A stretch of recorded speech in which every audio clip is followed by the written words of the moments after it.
Hey everyone, welcome to the show. I am so excited to make this announcement for all of you. Um, Cenk Uygur, the host and founder of the Young Turk Show, has launched a bid to run for president. I haven't been this excited about a candidate, honestly, since Bernie Sanders. I've reached out, I've asked for an interview, so we'll see what happens with that if they get back to me.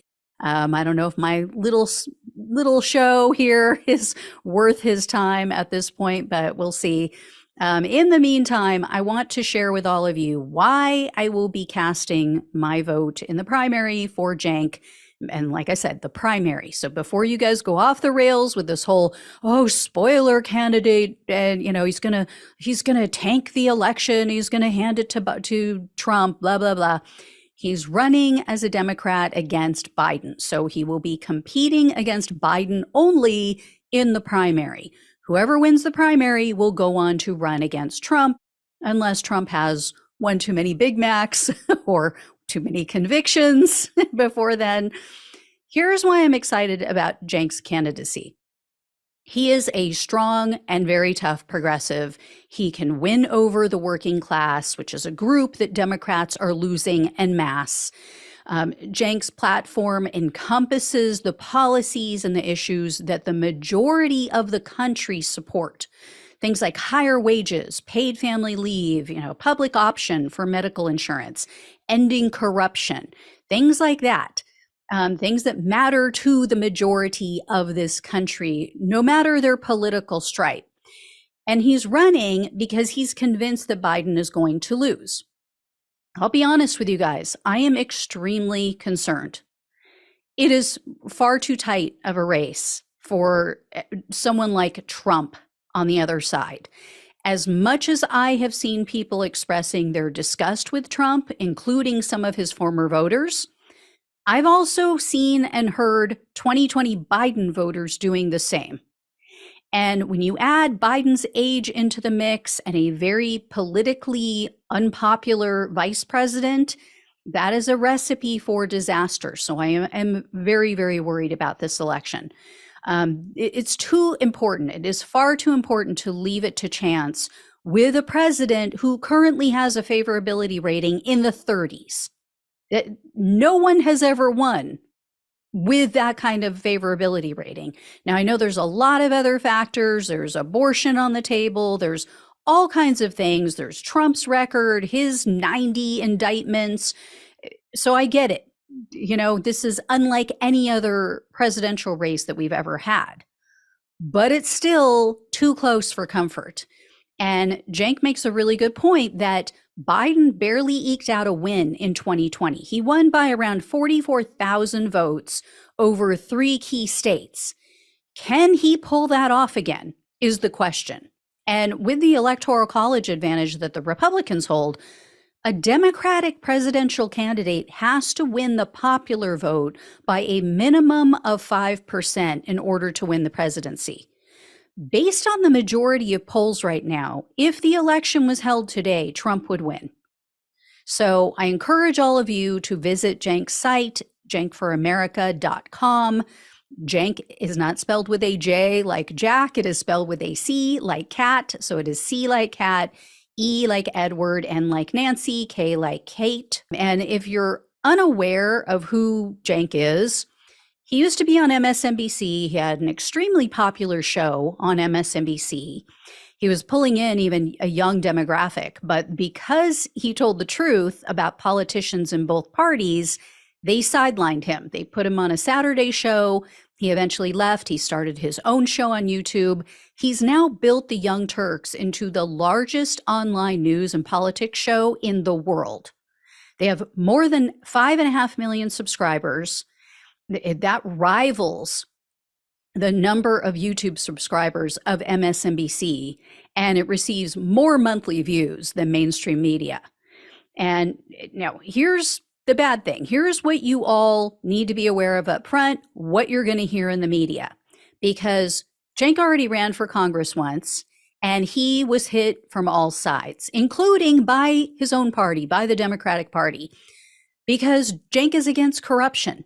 He stands against corporate control of our government, and the establishment Democrats are just as afraid of him as the Republicans are. They're afraid of losing their corporate sugar daddies. So they dredged up old clips of Cenk. I mean, when you've been on the air for as long as he has, there's going to be a lot of material for people to sift through. The problem is they deceptively edited some things and they smeared him as a racist. So, for example, they used a clip of Cenk. He was interviewing a former KKK Grand Wizard, David Duke, who you've all heard of. Well, they edited it to make it sound like Cenk was saying that Duke wasn't racist. Nothing could be farther from the truth. He was very sarcastic in the clip. He is very sarcastic in general, something I can relate to, as you all know. And in the interview, he said, quote, "Of course you're not racist." It was dripping with sarcasm, but because people didn't see the full clip and they, maybe don't know Cenk, they don't know how he talks, they don't know what his morals are, voters wrongfully believed the BS pumped out by the establishment. They believed that his true sentiment was that a KKK Grand Wizard was not racist. Not true. The media and the Dems played a lot of dirty tricks because they wanted their corporate-owned candidate to win, and she did. But, the first thing that they're attacking him on, I will tell you this, is his citizenship.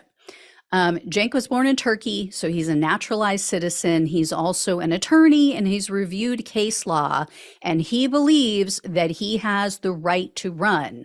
So he's already taking the matter to court. I will drop a link to an interview that he gave on his own show in the description box on YouTube and on the podcast. On my show, I'll drop it. That way you guys can all hear his explanation for yourself. I'm also going to drop a link to his campaign website if you would like to donate your time or some money. I hope you all will do your own due diligence. I hope you'll watch The Young Turks. If you have not, and if you have any reservations about Cenk and who he is, what he stands for, in my opinion, he is a good and ethical man.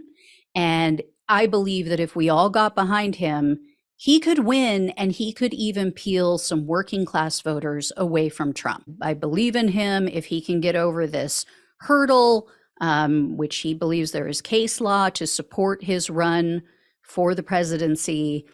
I think he has a good shot. And here's the thing. Here's what I heard in 2020 over and over and over again. Every single person I know said, I would prefer Bernie Sanders. I like Bernie Sanders. I believe in his policies. He is much more aligned with my values, but I don't know if he can win, because they had heard that over and over and over again in the media. So think about it. If everybody feels that way and they just vote the way they want to, then their chosen candidate can win. If everyone is thinking the same thing and everyone says, you know what, I'm going to do what I feel in my heart, what I believe in my heart and my head is the right thing, and who is best to lead this country, and I don't care what mainstream media says, then that person wins. It's that simple. And I am a big believer in never say never, and nothing is impossible. Anyway, I hope you guys, like I said, will look into this. I hope that you can get on board. If not, I completely understand, respect everyone for how they think and feel. But again, I'm very nervous. I'm very worried about Biden being able to pull this off and even making it to the next presidential election. All right, everyone. If I hear back from Cenk's campaign, be happy to have him on so you guys can hear from him yourself. Thank you all so much for watching and listening. Please like, please share, and subscribe. Please donate if you possibly can. Take care. Talk with you soon. Love you all.